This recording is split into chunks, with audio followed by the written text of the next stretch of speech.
नमस्कार दोस्तों, आप सभी का आपके अपने YouTube चैनल जीएस तरवार में हार्दिक स्वागत है। मेरा नाम है आशीष। दोस्तों, जैसा कि आप सभी को पता है कि हम लोग प्रत्येक दिन 20 महत्वपूर्ण प्रश्नों की चर्चा करते हैं और इसी श्रृंखला में मैं आज आप सबके मध्य फिर उपस्थित हुआ हूं। तो अभी तक जिन लोगों ने वीडियो को शेयर नहीं किया है, सबसे पहले वीडियो को शेयर कर दें, जिससे कि ज़्यादा से ज़्यादा लोग मुझसे जुड़ पाएँ। और अगर अभी तक आपने हमारे चैनल को सब्सक्राइब नहीं किया है तो ज़्यादा से ज़्यादा सब्सक्राइब करें। जैसा कि आप सब देख रहे होंगे कि आपकी स्क्रीन पर पहला प्रश्न है कि 1857 की क्रांति भारत में किस स्थान से प्रारंभ हुई थी। आपके ऑप्शन हैं झांसी से, मेरठ से, कानपुर से या लखनऊ से। तो इसका सही जवाब हो जाएगा मेरठ से, और मेरठ में सबसे पहले जो मंगल पांडे थे उन्होंने शुरुआत की थी। तो इसका ऑप्शन बी सही होगा। अगला प्रश्न है भारत की पहली फिल्म कौन सी है। राजा हरिश्चंद्र, गाइड, आलम आरा या शोले। तो भारत की सबसे पहली फिल्म थी राजा हरिश्चंद्र, ऑप्शन ए। अगला प्रश्न है बहुत ही अच्छा प्रश्न है कि राजस्थान दिवस कब मनाया जाता है।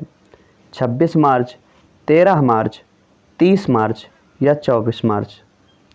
तो राजस्थान दिवस प्रत्येक वर्ष 30 मार्च को मनाया जाता है, ऑप्शन सी सही होगा।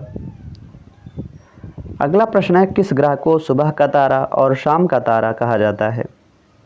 बृहस्पति को, बुध को, शुक्र को या मंगल को।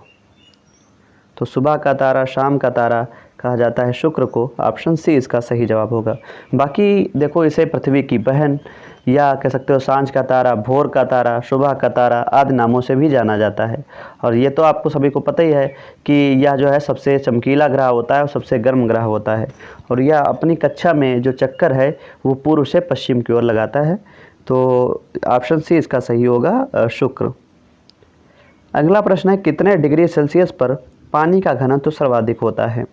20 डिग्री पर, 4 डिग्री पर, -6 डिग्री पर या 10 डिग्री पर। तो इसका सही जो जवाब होगा ऑप्शन बी सही होगा, क्योंकि जो पानी का सर्वाधिक घनत्व होता है वो 4 डिग्री पर होता है।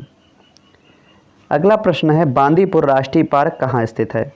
मध्य प्रदेश, कर्नाटक, हिमाचल प्रदेश, केरल। इस प्रश्न की चर्चा हम लोग पिछले वीडियो में कर चुके हैं, तो आप सभी को इसका जवाब पता होगा। तो इसका सही जवाब है कर्नाटक, ऑप्शन बी। अगला प्रश्न है बहुत ही अच्छा प्रश्न है, कई बार पूछा भी गया है परीक्षाओं में कि रिहंद बांध किस राज्य में है। महाराष्ट्र में है, उत्तर प्रदेश में है कि पंजाब में है कि बिहार में। तो रिहंद बांध कहाँ है बताएं। बिल्कुल सही, ऑप्शन बी इसका बिल्कुल सही जवाब होगा, उत्तर प्रदेश में है। अगला प्रश्न है इनमें से ऊर्जा के किस स्रोत को पुनः प्रयोग में नहीं लाया जा सकता या नहीं बनाया जा सकता। कोयला, जैव पदार्थ, पवन ऊर्जा या सौर ऊर्जा।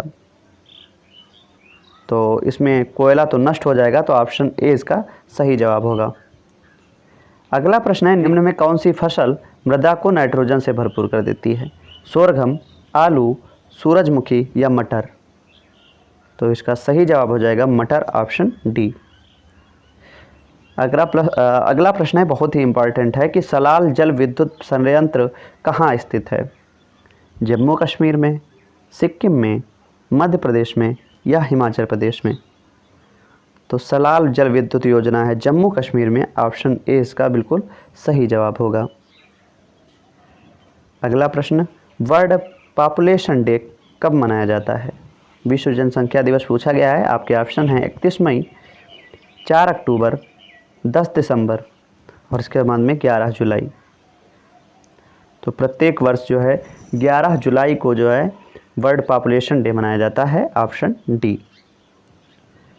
अगला प्रश्न है कि a thing of beauty is a joy for ever किसके द्वारा लिखी गई लाइन है। जॉन कीट्स द्वारा, रॉबर्ट ब्रोविंग द्वारा, पी.बी. शेली द्वारा या विलियम बर्ड द्वारा। बताएं इसका सही जवाब क्या होगा। जी हाँ, बिल्कुल सही जवाब है, जॉन कीट्स द्वारा ये लाइन कही गई थी। अगला प्रश्न है ध्यानचंद ट्रॉफी संबंधित है टेबल टेनिस से, हॉकी से, लॉन टेनिस से या क्रिकेट से। तो इसका सही जो जवाब होगा हॉकी से, क्योंकि जो ध्यानचंद्र थे इन्हें भारत में हॉकी का जादूगर कहा जाता था और इन्हीं के नाम से ये ट्रॉफी नाम रखा गया है, ध्यानचंद ट्रॉफी। अगला प्रश्न है, निम्नलिखित में से कौन सी नदी विभ्रंश घाटी से होकर गुजरती है? व्यास, ताप्ती, गोदावरी, कृष्णा। तो बताएं इसका सही जवाब क्या होगा। ये भी कई बार प्रश्न जो है परीक्षा में पूछा गया है। तो इसका सही जवाब होगा वो गोदावरी, ऑप्शन सी इसका बिल्कुल सही जवाब है। अगला प्रश्न है, लोकसभा में शून्यकाल की अवधि कितने समय की हो सकती है? ऑप्शन है 1 घंटा, 2 घंटा, 5 घंटा या 1 दिन। तो लोकसभा में जो शून्यकाल होता है वो 1 घंटा का होता है, ऑप्शन ए इसका बिल्कुल सही जवाब होगा। अगला प्रश्न है, सरदार सरोवर बांध कहाँ स्थित है? ये भी बहुत ही महत्वपूर्ण प्रश्न है कि सरदार सरोवर बांध कहाँ स्थित है? महाराष्ट्र, राजस्थान, गुजरात, आंध्र प्रदेश। तो इसका सही जवाब बताएं। बिल्कुल सही है, गुजरात इसका बिल्कुल सही जवाब होगा। सरदार सरोवर बांध गुजरात में है।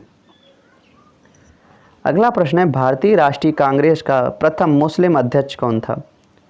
आपके ऑप्शन है ए मोहम्मद अली जिन्ना खान, बी अब्दुल गफ्फार खान, सी अबुल कलाम आज़ाद और डी बदरुद्दीन तैयबजी। तो भारतीय राष्ट्रीय कांग्रेस के जो प्रथम मुस्लिम अध्यक्ष थे वो बदरुद्दीन तैयबजी थे। बाकी अगर ये पूछा जाए भारतीय राष्ट्रीय कांग्रेस की स्थापना कब की गई थी, तो 1885 में की गई थी। और किसने की थी, तो ए.ओ. ह्यूम ने की थी, लॉर्ड डफरिन ने कराई थी। और अगर पूछ लिया प्रथम अध्यक्ष कौन थे, तो व्योमेश चंद्र बनर्जी थे। तो इसका पूछा गया भारतीय राष्ट्रीय कांग्रेस के प्रथम मुस्लिम अध्यक्ष तो बदरुद्दीन तैयबजी। अगला प्रश्न है, मुंद्रा किस राज्य में स्थित है? तो देखो मुंद्रा क्या है, ये एक नगर है, वही पूछा गया किस राज्य में है। आपके ऑप्शन हैं राजस्थान, पंजाब, कश्मीर, गुजरात। तो इसका जो सही जवाब होगा वो गुजरात होगा, क्योंकि गुजरात में जो कच्छ वाला क्षेत्र पड़ता है वहीं पे एक नगर पाया जाता है मुंद्रा, तो वही इस प्रश्न में पूछा गया है। तो इसका सही जवाब होगा गुजरात। अगला प्रश्न है, निम्न में से कौन सा संशोधन पंचायती राज के सशक्तिकरण से संबंधित है? 73वां, 49वां, 71वां या 86वां? बताएं इसका सही जवाब। जी बिल्कुल सही जवाब है, ऑप्शन ए इसका सही जवाब होगा। 73वां संविधान संशोधन, जिसमें पंचायती राज के सशक्तिकरण के संबंधित बात की गई है। आज का अंतिम प्रश्न है कि माउंट आबू किस पर्वत श्रृंखला में है? अरावली, शिवालिक, हिमालय या नीलगिरी? बताएं इसका सही जवाब। तो इसका सही जवाब हो जाएगा अरावली। और बाकी अगर ये भी पूछा जा सकता है कि दिलवाड़ा का जैन मंदिर कहाँ है, तो माउंट आबू में है और राजस्थान में ही। अरावली कहाँ है? राजस्थान। तो आज हम लोगों ने 20 महत्वपूर्ण प्रश्नों की चर्चा की है। आप सभी को ये वीडियो कैसा लगा है कमेंट करके ज़रूर बताएं। बाकी आप ये भी बता सकते हैं कि आपके 20 प्रश्नों में कितने प्रश्न सही निकले थे। धन्यवाद।